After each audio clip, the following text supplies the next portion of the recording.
To use this camera in ENG mode operation, put the charged battery on the battery housing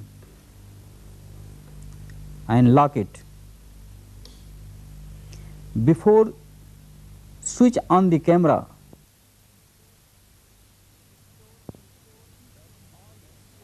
ensure that all the switches of the camera are at their right place.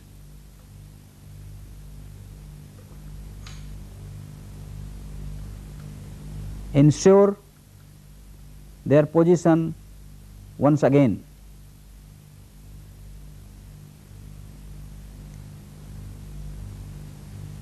Now switch on the camera and see the picture into the viewfinder.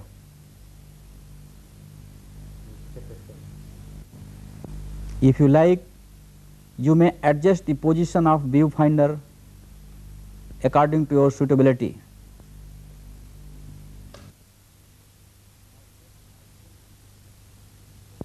Now check the focus, the zoom and the iris movement on zoom lens assembly.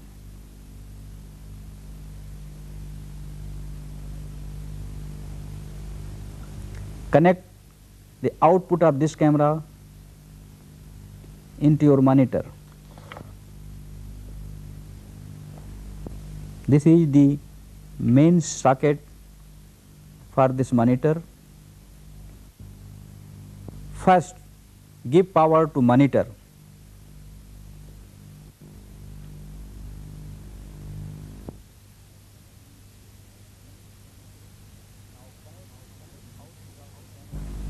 Now connect the output of the camera into the monitor through this BNC cable. The output of the camera is available through BNC socket.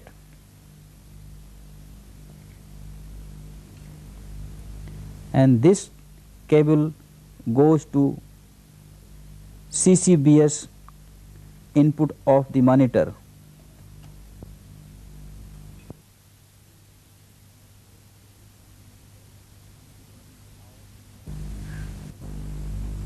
Now switch on the monitor.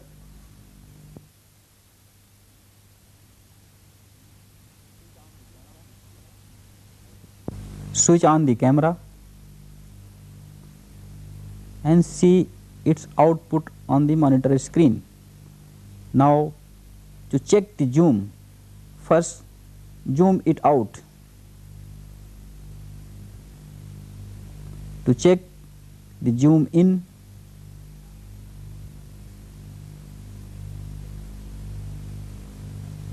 now check first focus and defocus.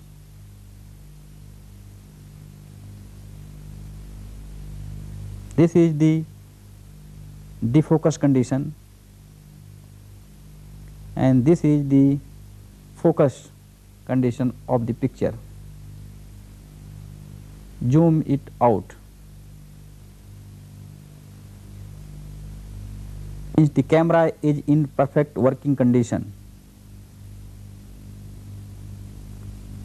Now you need the adjustment of the camera.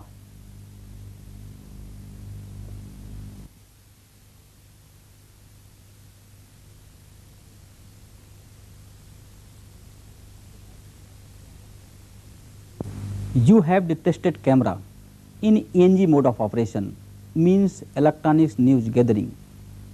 To test the camera in EFP mode of operation means electronics field production.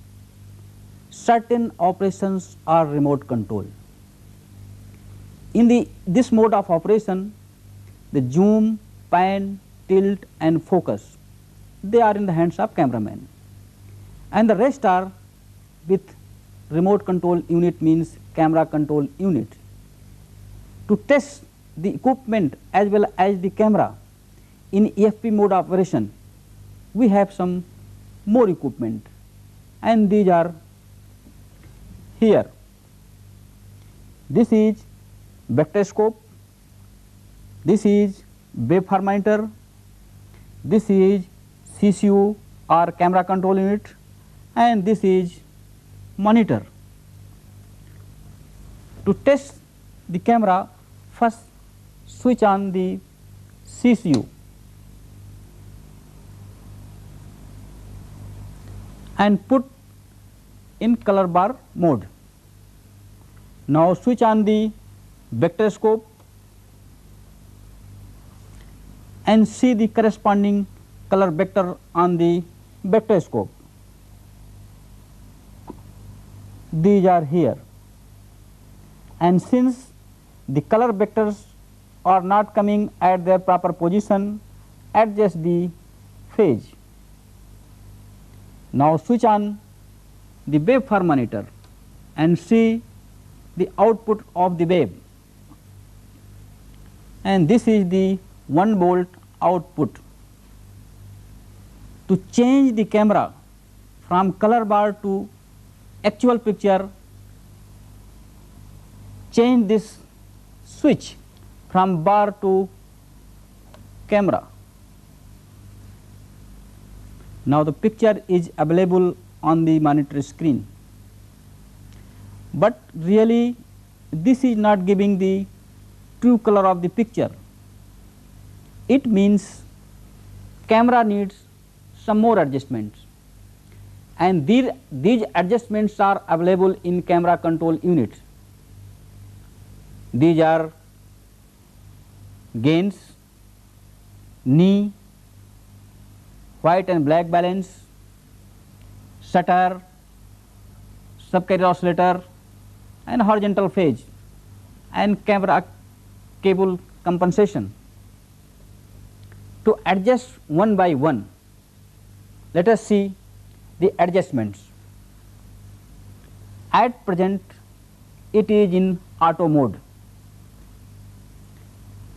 First, we will adjust the white balance and black balance.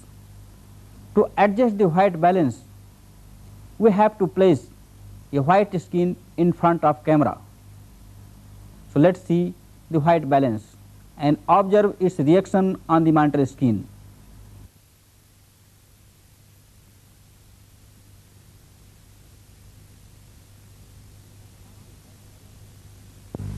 To perform the white balance, we place a white sheet in front of the camera.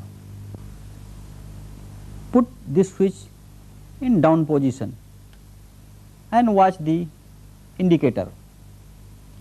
Indicator will indicate that white balance is going on till it is on. If it is off, now the white balance is complete. Now the next step is to do the black balance.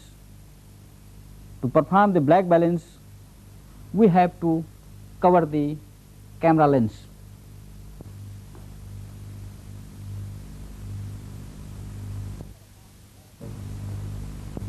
To perform the black balance, first we cap the camera lens, and then we put this black switch to the down position and watch the indicator.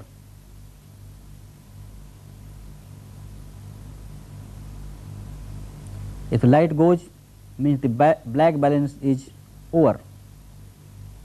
Now the camera is ready for the use. Remove the cap.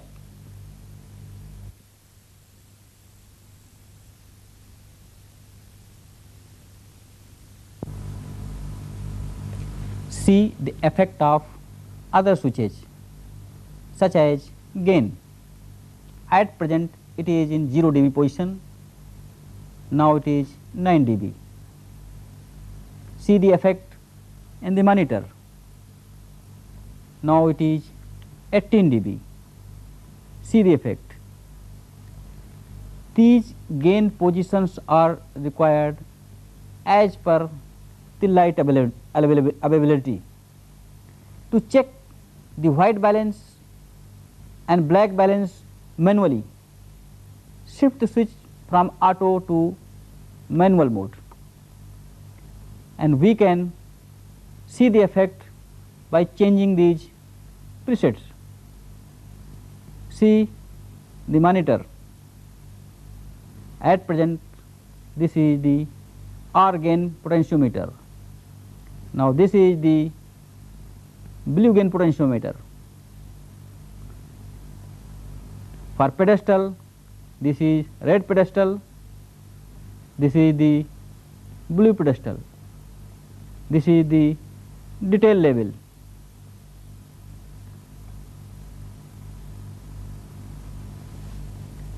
We can check these things visually on the screen. At present, I am changing the gain and adjust the gain position. For red, we can change for blue also. Similarly, we can change the pedestal level and adjust as per requirement. This is for detailing. If we put the knee in manual mode, we can adjust the knee also.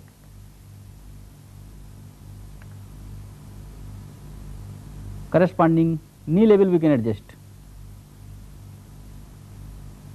For gain, for pedestal, as well as for detailing. We can memorize or change the iris level also, and see pedestal level from here. All these settings are put in the memory mode.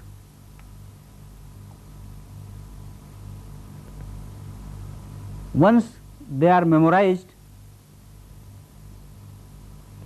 you can call back from the memory. If you do not need, put this memory into lock position.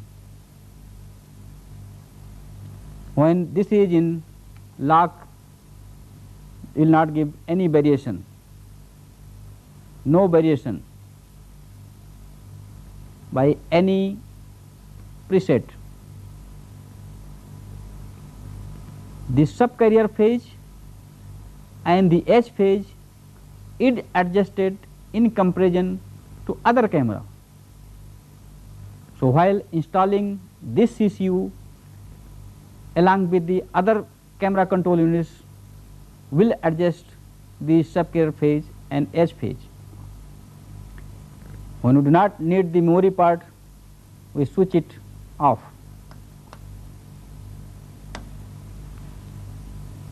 And this is about CCU operation. So you have seen the adjustment of signal through camera control unit while the single camera is in AFP mode operation. To operate this camera in AFP mode operation along with other camera, we need more camera control units corresponding to those camera, and we have to match in production control room. So we will show you the rest adjustments and operation in camera control area. You have seen the installation and the adjustment of a new camera, starting from opening from packaging, demonstration as the accessories, fitting of the camera stand, and then finally testing in ENG as well as in AFP mode operation. Hope this will help you in installing this camera in your laboratory. Thank you.